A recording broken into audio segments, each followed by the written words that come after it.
this person said, how can I support a family member who has unresolved trauma from their past? Mm-hmm. Yeah. Great question. Every one of us has people in our life that fall into that category, right? That have our own trauma that we've experienced, big T or little t trauma in our life. And we have people in our life who've experienced big T trauma, and some which are, big T trauma are the kinds of trauma that we traditionally think of as traumatic, right? Life-threatening situations, childhood sexual abuse, rape scenarios, death of someone close to you, natural disaster, car accidents, all sorts of the things that we think of when we think of trauma. Small t trauma are things that are less intense, but are of a chronic nature we experience in our life. Maybe aren't blaring at us as traumatic, but impact the brain in the way we function in the same way that big T trauma does. So being able to support someone that has that experience is really about learning to love them well and learning how to have grace for someone in the midst of their messy struggle. That it's easy to love, it's easy to have grace, it's easy to have patience. It's someone when there's a nice, clean pathway from hurt to wholeness, and we can understand it and get our mind around what they're experiencing and kind of see the end of that in sight, right? What's harder to do is kind of be with someone when you don't understand what it is they're going through. You don't know when or what it will take for it to resolve.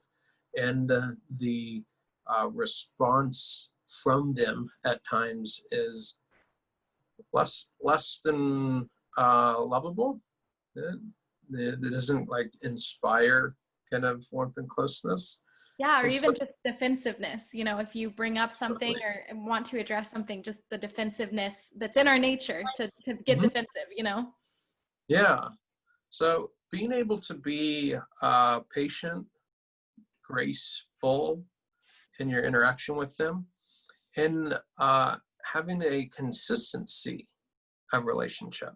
That some of the most distressing, traumatic experiences of our life are a result of a sense of aloneness that we had as we were going through the experience. Going through traumatic experiences as a kiddo, which we didn't have a healthy adult to help us process through what we were experiencing in a way that caused that to then be traumatic for us. Things that we've gone through as adults that we experience some aloneness around in a way that doesn't enable us to process through that. And so there can be all sorts of attachment, what we call attachment wounds, or distress that an individual feels. And at times, that shows up in our relationships in the present in a fear of being close, fear of needing people, an expectation of being abandoned, an expectation of people not being there.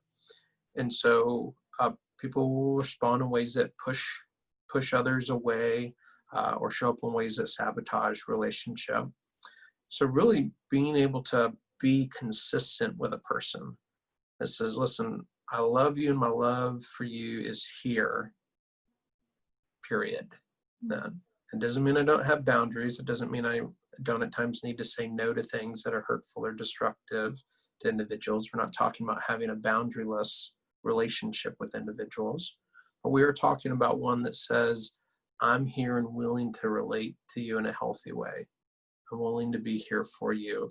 I care about you, and I want to be here for you as much as you are able to allow me to be.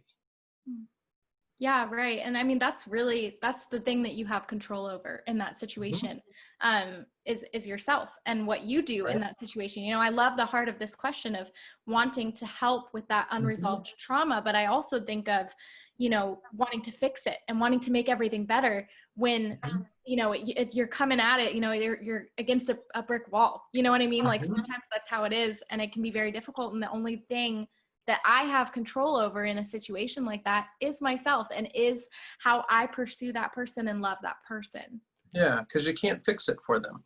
We so want to. It's such a powerless position, loving someone who's experiencing or has experienced trauma, because your heart aches for them and you want to be able to just make it better. But we don't have the ability just to make it better for them. We have the ability to be there for them and hold them and love them and support them as they work through that journey on their own, and kind of journey with them so they're not alone in it. But we can't say there's not a magical phrase or words or actions or things that we can do that will just fix it for them. And that's hard.